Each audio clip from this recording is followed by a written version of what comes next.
I would like to thank my gamer supporter Angeline for bringing this video. Thank you very much, Angeline, for another month's support. That is super number you. Thank you so much for your continued fantastic, amazing, wonderful, super support. So I really, really do thank you for that. It helps out a shit ton. It allows us to keep doing this as a full-time job now, Game Wisp. So thank you so much for the support there. Thank you so much. Anyway, let's get into the video, guys. Here is a new game by the Sakura devs, but it hasn't got Sakura in the title. But it's the same sort of shit. Hi guys, it's your two lesbian moms here. But we tried to do the intro at the same time. No. Yes, we did. No, you weren't. Yes, we there. did. You weren't there. Yes, we did. I You're was not there. even me. Okay. No, you're not. Anyway, Legends of Talia, porn Arcadia. game, let's go. Yeah, this is just to summarize, by the way, guys. This is by the Sakura developers. You know, the Sakura games. That franchise that has a million fucking things, but it's not called Sakura for the first time. I want to see some titties, let's go. We're gonna see some titties. We are gonna see some titties here. That didn't look like titties, that looks like tris. Don't worry, it's You the same lied thing. to me! Fortunately, in the vast and sprawling Little Oak Forest, there are plenty of those. They're not all oak trees either. I'm not an expert on the various flora and fauna in Talia, but I live in the countryside as a child near Little Oak. As a matter of fact, and my parents used to point out various trees to me when we went for walks. Baby, things are known, right? What? No.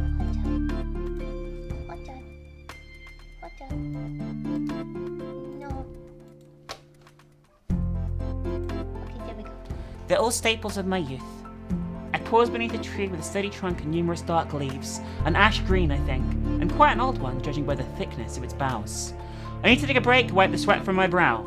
It's a horribly warm day, muggy, I think you'd call it. It doesn't help that there are bugs everywhere. They're horrible buzzing things. Mosquitoes. I can't stand them. Unfortunately, they seem to be rather attracted to me, just like everything else in Talia. This is our heroine, Arcadia. I like how she's like, just like everything else is attracted Everything to wants me. to bang me, okay? Oh my god, my life is so hard. I need to reassess. Where exactly am I going? Back to my home village of Little Haven, or what remains of it? Suppose I felt nostalgic. After years of wandering Talia, slaying monsters and saving civilians, I think I deserve a break. Even heroes get homesick sometimes. I lean against the bark of a tree, it's cool beneath my skin, and offers a fair amount of shade. Let me give you some advice, sweetheart. If you're gonna be dealing with that sort of getup, maybe don't wear that sort of getup.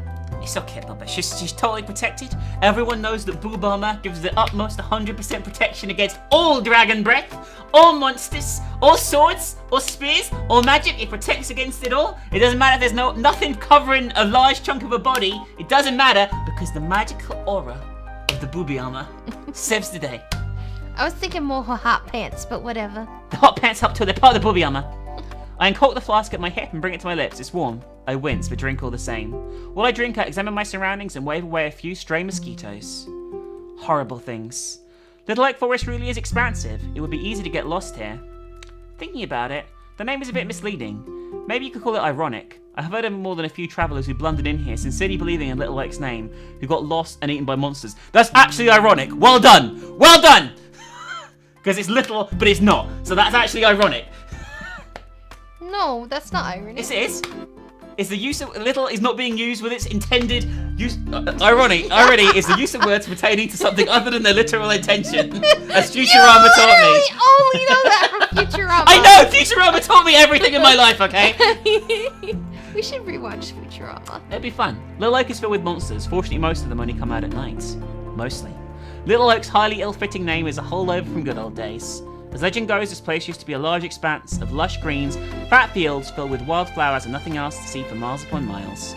Then one of Talia's old queens of yore, Queen Leontine, her name was, but she was a princess back then, came here and planted a single acorn in the ground. I don't care. The acorn grew and dropped more acorns, and Little Oak became the incredible tangle of trees you see before you. There have been numerous petitions to change the name of this place. It's quite outdated now by a good 600 years. Nobody listens. People in Talia tradition, even if it's said tradition results in the untimely deaths of around 8 people per year. Well, that's how life is. Wait, what? What tradition? Do they sacrifice? No. The tradition is they don't want to rename the forest to like Big Forest or something. Everyone's like, oh, I'll go to the Little Forest, and they get lost and die. I cork my jug of water and attach it to my hip once more. My old village shouldn't be too far away now, just past this crossroads. If I take the fork on the left, I can make it before sundown. I start walking, crunching old dead leaves and small hard acorns beneath my sturdy wolf-side boots when... Help me! Oh please, someone help me! Now I wonder who that can be. Maybe there's been a monster attack. Most monsters only come out at night, mostly. But there are always exceptions to the rule. Please? Somebody? Anybody? I wonder if I should help this woman. I have no real obligation, what a bitch, to do so. I don't know who she is, I don't even know what she looks like. But well, I am a warrior. Old habits die hard. Alright, hold your horses, I'm coming. Wow, so fucking gracious. I turn, retrace my steps, I take the right fork as opposed to the left and start walking, searching. It doesn't take me all that long to find the source of the commotion. It's a mandragora, a large plant-like monster with a flower for a head and lots of thick, ropey vines. The vines of the mandragora hold a young woman aloft in the air. The vines are wrapped around her legs, her waist, and her arms, and something else. Her hair is soft and pink, like primroses. She looks fuckable. Pretty. See, she's fucking thirsty! She won't be pretty for much longer if the mandragora succeeds in crushing her to death. I mean, it's not doing that good a job here, let's be honest. Are you here to help me? The woman looks at me, her eyes are large, hopeful. What can I do? I can't turn around and walk away. Nope, sorry, I'm off duty. I don't think that would cut it. If I don't step in, she'll die. Don't worry, I'll help you. I unsheath my sword. Oh, thank you so much. You can thank me when I've defeated this monster. Now, put that woman down, or you won't live very long to regret it. I don't know why I say that. It's not that the mandragora can understand Common Talion, or any kind of language for that matter. All this monster can do is shake its vines and spew pollen. Oh well. I can at least say I tried to settle this diplomatically. The mandragora snakes its long, thin vines out towards me. Thick vines, sorry! She likes it thick. Sorry. It tries to grab hold of my ankles. Too slow. I jump back, avoiding them, and slice the vines in two with the blade of my sword. Easy. The severed vines begin to leak sticky sap. Enraged, perhaps in pain, the mandragora starts shifting, swaying. It sends more vines after me, and I dodge them all. I dispose of them with the slightest flick of my wrist. Slice, slice, slice. What the fuck am I looking at here? That's the mandragora's face. Just zoomed in. Like, use that again? The mandragora can't move very far. It's rooted to the ground. It's like Skeletor. Though its vines are long, it has a limited range. I dance about the monster, my impractically hair streaming behind me. I should really get it cut and sever each and every vine. Oh, wow, you're so amazing, Lady Knight. Be quiet, you're distracting me. Oh, sorry. What the fuck? I guess I'll cheer you on quietly. From inside my heart. Now thoroughly crazed, half mad with pain, the giant flower monster spurts out pollen, thick waves of the stuff bright yellow. I don't know what the pollen does, I don't want to sacrifice my body to find out. I jump back, I'm out of the pollen's range, at least the worst of it. Now how do I approach this monster? This would be easier if I was a mage. My mother always wanted me to study magic. She was a mage herself. A white mage who worked for the Central Spinal Church Exposition. That's the largest church in Talia. Unfortunately, I have no magical powers. I can't even shoot sparks from my fingertips. Being able to conjure fire from thin air would be a useful ability right now.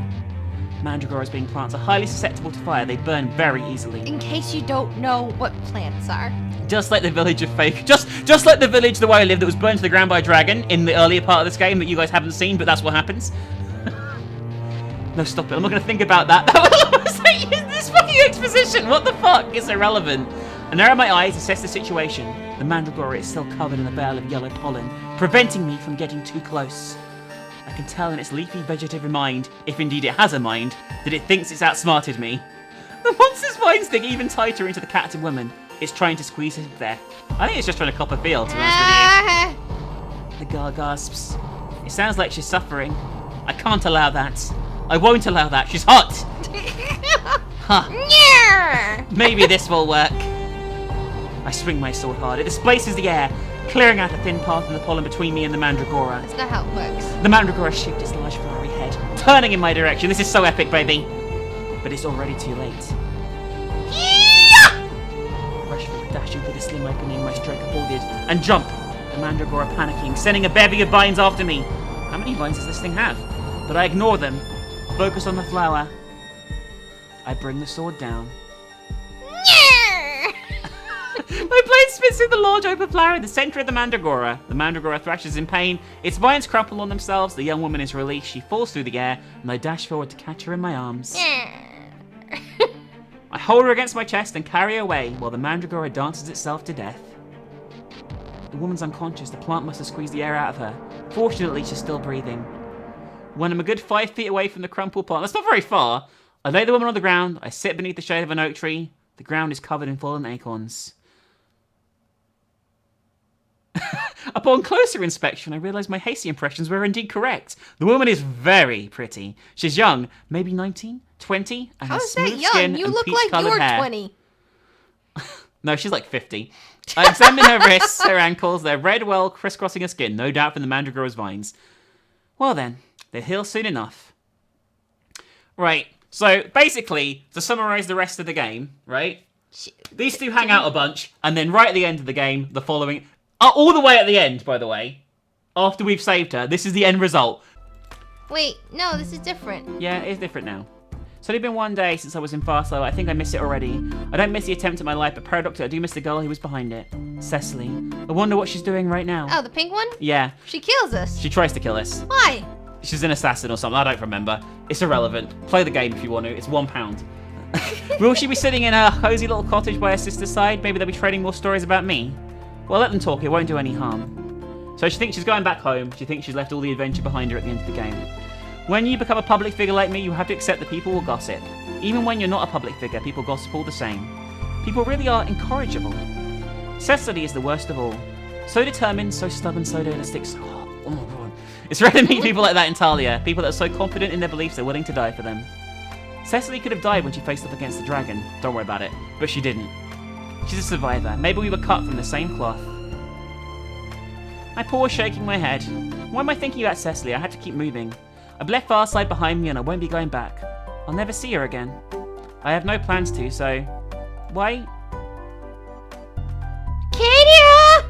Arcadia! Why does that voice sound so familiar? There's a girl running towards me. Her hair is soft pink, like the inside of a peach. So are her lips. Her cheeks, too, are stained pink. That sounds unhealthy. She crunches the leaves behind the soles of her shoes as she runs. They rustle. How long has she been running, exactly? She stops before me and doubles over, resting her hands on her knees. She pants for breath. Her face is damp with sweat. I can see it beading on her forehead, trickling down her nose. That's not very attractive. She gasps. I'm wet as fuck. She straightens up, wipes her brow with the back of her hand. All the while I stare. Is this some kind of delusion? Maybe a dream? I pinch the inside of my arm with my thumb and forefinger. It hurts. Maybe she isn't a dream after all. Cecily, what are you doing here? I did some thinking this last day, and I've come to a decision. What? Well... Cecily smiles brightly, or as brightly as she can manage since she's struggling for breath, and claps her hands together. I've decided I want to go with you. Aww. Is that supposed to be a joke? If it's quite a joke, it's quite an elaborate one. No, it's not. What's so funny about it? And now she's pouting. You can't go with me, you have to stay in Boston and look after your sister. Her sister's in a wheelchair. That's the thing, Arcadia. My sister, Celestia, she's getting better. She slayed a horned dragon, really can alleviate the effects of the cursed fire? That's right. I don't think she'll be able to walk again, but all the most pain has stopped. She doesn't need to stay in bed anymore. She was out in the... Just fuck me already. Cecily sniffs for a few moments. She seems overcome with emotion. She brings a finger to her eyes, wiping away tears, perhaps. It's everything I ever hoped for and more. All my dreams are coming true. You mean Celestia's dreams? Celestia's dreams are my dreams. This whole time I've done everything I could, absolutely everything to help her and protect her and take care of her, but I don't know if she needs me by her side anymore. I'm sure Celeste still needs you. She loves you, Cecily. I know she does, but after spending so many years reliant on me, she can finally do things by herself. They're simple things we all take for granted, but she never dreamed of doing anything in the past. She can put on her own clothes, do up... Sorry. Excuse me? I'm sorry! My sister can do things now. She can do things now. So fuck me. Let's just do it. Let's just get to it, okay? Alright. We're gonna just get laid, alright, guys? Are you sure we're gonna fuck? Because we seem to be pacing backwards and forwards a lot. Don't worry. It's all gonna come together eventually. Are you sure? I'm pretty confident. God, when you're holding down control, you think the scene takes a lot longer than, you know what I mean? You know what I'm saying? When you're skipping. You know, just still passing by. Don't worry about it. I'm just sticking about your tits a bit. Don't worry. Yeah. Okay, I didn't like that. I do like that. I didn't like that. Cecily looks up at me coyly. She giggles. I think we should seal our pact so it can't be broken. Right! I proffer her a hand. Oh, no, shaky hands is so old-fashioned. That's the kind of thing old men do. Then how else will we seal our pact? I was thinking maybe something like, fuck me already. This isn't fucking me already. Yeah, but this is a PG-13 rated game. Also, why are we staring at each other while we're kissing? This is very awkward. Yeah, you close your eyes. Well, I like to open my eyes and stare at Krism and then freak her out if she opens her eyes. You want a kiss, baby? No. Do you want a kiss right now? No, you can never kiss me again, ever. I thought you stopped that shit. Yes. I didn't know about that until she told me, you know I keep our eyes open when we kiss, right? And I was like, what? And she's like, here, I'll show you. And we kiss. And I open my eyes, she's staring at me. Creeper. And with that, Cecily stands on the very tip of her toes and presses her lips against mine. Her lips are soft, her mouth is warm. She tastes light, I suppose. Airy and soft. Just like a spring breeze. I close my eyes and allow myself to surrender fuller to the sweet sensation. Didn't close your eyes. Your eyes are very much open. I wrap my arms around Cecily's slender waist and hold her close. There's like steam. There's on the Steam forums of this, by the way. It's like your girls are too fat.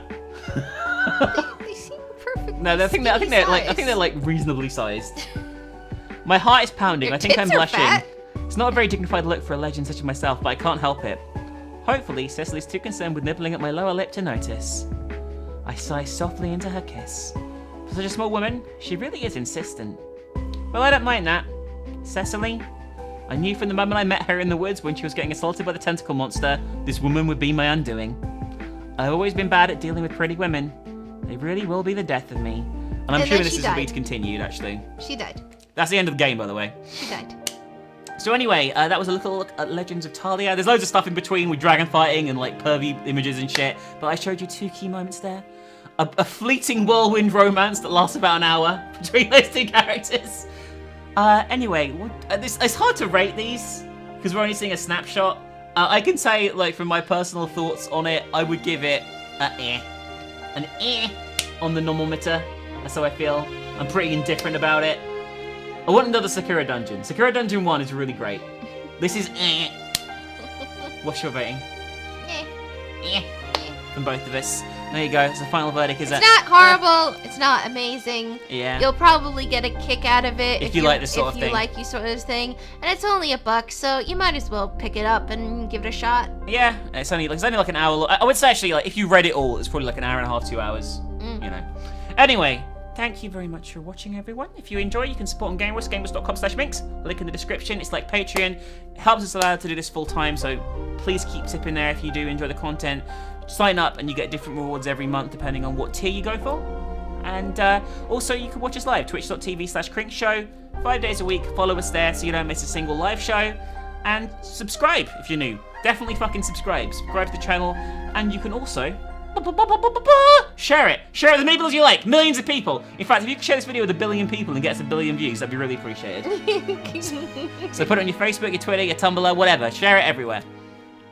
Thank you for watching. Bye!